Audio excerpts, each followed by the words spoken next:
Assalamualaikum warahmatullahi wabarakatuh. Berdasarkan pengenalan kajian kami, isu yang dikaji adalah berkaitan isu golongan muda dalam pemilihan pemimpin berdasarkan manifesto politik.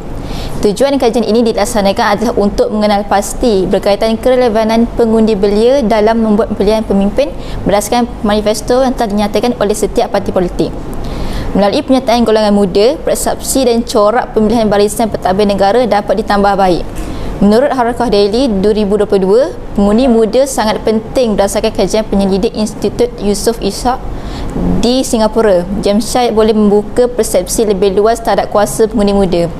Perkara ini dapat menyumbang ke arah mempertingkatkan kematangan pentadbiran serta kemajuan negara secara selari ke semasa. Seterusnya, berkaitan kajian ini, didapati bahawa faktor utama dalam pemilihan manifesto dalam kalangan pengundi muda lebih cenderung ke arah jaminan manifesto. Menurut Berita Harian 2022, Dr. Marfunizah Ma'adan, manifesto dan janji yang dinyatakan ketika pelaksanaan kempen pilihan raya oleh para calon turut menjadi aspek penting dalam usaha menerai undian. Justru dapat dilihat bahawa golongan muda lebih cenderung kepada calon yang boleh melaksanakan manifestonya dan lebih melihat kepada transformasi pembangunan negara serta penjagaan kebajikan rakyat. Persoalannya, kenapa penting memilih pemimpin yang betul?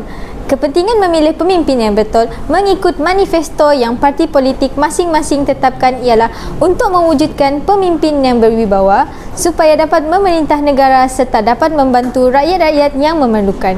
Perkara ini disokong oleh Berita Harian 2022 Dr. Marfunizah Ma'adan. Dengan pemilihan pemimpin yang betul, ekonomi akan lebih maju dan dapat mengubah persepsi dan corak pentadbiran negara ke arah yang lebih matang serta dapat memajukan teknologi moden masa kini. Seterusnya berkaitan objektif kajian kami. Objektif kajian kami terbahagi kepada 3. Yang pertama adalah mengenal pasti persepsi pengundi muda terhadap manifesto parti politik. Yang kedua, membandingkan kecenderungan pemilihan parti berdasarkan manifesto parti politik. Dan yang ketiga, mengetahui pandangan pengundi muda berkaitan memilih manifesto adalah memilih masa depan negara. Seterusnya, berkaitan kaedah pengumpulan data, kami telah menggunakan metodologi kualitatif dan temu bual sebanyak 3 orang responden. Dan selanjutnya berkaitan dengan komuniti pilihan kami, kumpulan kami telah memilih belia di sekitar Kampung Bacok, Kelantan. Berikut merupakan hasil dapatan kajian bagi pemilihan pemimpin dalam kalangan pengundi muda berdasarkan manifesto. Hasil daripada objektif yang pertama iaitu persepsi pengundi muda terhadap manifesto, iaitu ekonomi. Responden pertama mengatakan bahawa pembangunan menjadi faktor yang utama, iaitu pembangunan lot premise. Kemudian responden yang kedua mengatakan kestabilan ekonomi dan yang responden yang ketiga mengatakan kos penggunaan, iaitu penurunan harga bahan mentah. Seterusnya, hak kebajikan rakyat menjadi keutamaan kepada mereka, iaitu responden pertama mengatakan bahawa lot premise iaitu dapat memberi peluang pekerjaan meningkat kos sara hidup, dan responden yang kedua mengatakan bahawa kebajikan anak muda seperti bantuan kewangan e-belia. Seterusnya, hasil dapatan bagi objektif yang kedua iaitu kecenderungan pemilihan parti berdasarkan manifesto. Yang pertama adalah nilai keprihatinan. Responden pertama mengatakan pemimpin itu perlu bersifat berkaliber dan berkarisma, dan responden yang kedua mengatakan bahawa pemimpin tersebut mestilah bertanggungjawab, dan seterusnya responden yang ketiga perlulah saling membantu antara satu sama lain. Dan dapatan yang kedua bagi objektif yang kedua adalah keyakinan pengundi, di mana responden pertama mengatakan bahawa kebolehan dan kelebihan calon parti. Kemudian responden yang kedua, pengharapan pengundi terhadap tanggungjawab calon parti dalam melaksanakan manifesto. Berkaitan objektif yang ketiga, iaitu mengenai patriotisme. Yang pertama adalah perpaduan. Pelaksanaan manifesto yang berkualiti dapat menyatu padukan rakyat dengan merasai kebaikan manifesto tersebut walaupun berlainan fahaman parti politik. Manakala faktor yang kedua adalah penghormatan terhadap pemimpin, mewujudkan masyarakat dengan memberi kepercayaan kepada pemimpin. Isu ini membincangkan tentang dapatan kajian yang mana ini dibentangkan dalam pemilihan pemimpin dalam kalangan pengundi muda berdasarkan manifesto parti politik. Perbincangan ini dibuatkan berdasarkan dua objektif, iaitu persepsi pengundi muda terhadap manifesto.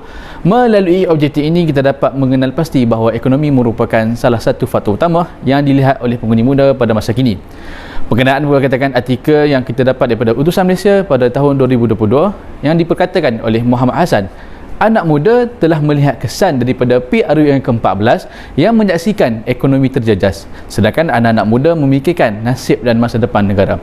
Seterusnya, anak muda juga mementingkan hak kebajikan rakyat, yang mana hal ini diambil berdasarkan artikel Malaysia Gazette 2022. Narayuni Johari mengatakan bahawa isu-isu rakyat menjadi pilihan kepada pengundi muda berdasarkan proses tembubual yang dilakukan oleh ketiga-tiga orang responden dalam menangani kecenderungan pemilihan parti berdasarkan manifesto, yang mana disepakati ialah nilai keprihatinan terhadap isu rakyat. Harakah Daily 2022, artikel ini diambil berdasarkan statement iaitu pakar psikologi Prof. Medaya Dr. Wan Marzuki Wan Jaafar, kempen secara fizikal terutama dari pintu ke pintu program kemasyarakatan serta ceramah politik masih lagi berpengaruh dalam menambat hati pengundi kerana keadaan ini menunjukkan bahawa keprihatinan dan keikhlasan calon, manakala kecenderungan pengundi muda berdasarkan responden tersebut iaitu keyakinan pengundi bertepatan artikel Harian Metro 2022 Mahaizura Abdul Malik, mana-mana parti atau calon yang boleh memberi keyakinan kepada jaminan masa depan rakyat, terutamanya golongan muda, berpotensi besar meraih kemenangan dalam hal PRU ke-15. Jadi, secara keseluruhannya, hasil perbincangan tersebut dapat dirangkumkan dalam isu pemilihan pemimpin dalam kalangan pengundi muda berdasarkan manifesto parti politik. Melalui kesepaduan semangat politik, Berita Harian 2018 Ishak Sayruzi, beberapa inisiatif lain kerajaan seperti Transformasi Nasional 50 ataupun dikenali sebagai TN50 dan Negaraku juga dilihat sebagai antara manifestasi perpaduan yang boleh ditiupkan untuk menyuntik semangat perpaduan dalam negara pelbagai etnik ini. Saya akan sambung tentang refleksi dan solusi. Pertama sekali saya menceritakan tentang solusi, di mana solusi berdasarkan peranan pelajar mengikut bidang yang kami ambil adalah memberi pendedahan kepada pengundi muda masa kini tentang apa yang dituntut dalam perihal agama ke atas seseorang pemimpin yang akan mentadbir sebuah negara. Ini disokong oleh Zanaria Abdul Muttalib dari Berita Harian 2022, di mana Sultan Perak iaitu Sultan Nazrin Muizzuddin Shah bertitah, anak muda perlu diberi cukup pendedahan dan pengetahuan mengenai tentang kenegaraan dan juga tata negara yang ada di Malaysia sebagai pengetahuan menjadi luas. Refleksi dan tanggungjawab sosial. Kajian ini dapat membantu pengundi muda membuat pilihan pemimpin berdasarkan kredibiliti dan tanggungjawab pemimpin tersebut, sama ada berkaitan pembangunan ekonomi negara dan juga keharmonian serta kebajikan masyarakat. Sokongan ini telah dinyatakan oleh Muhammad Nizar 2017 bahawa kejayaan sebuah parti dalam pilihan raya yang mendapat dukungan golongan belia masa kini banyak ditentukan atas dasar yang bakal dibentuk seperti dinyatakan dalam manifesto. Nilai yang ingin dibawa dalam pemerintahan oleh sebuah parti dan calon yang berkaliber.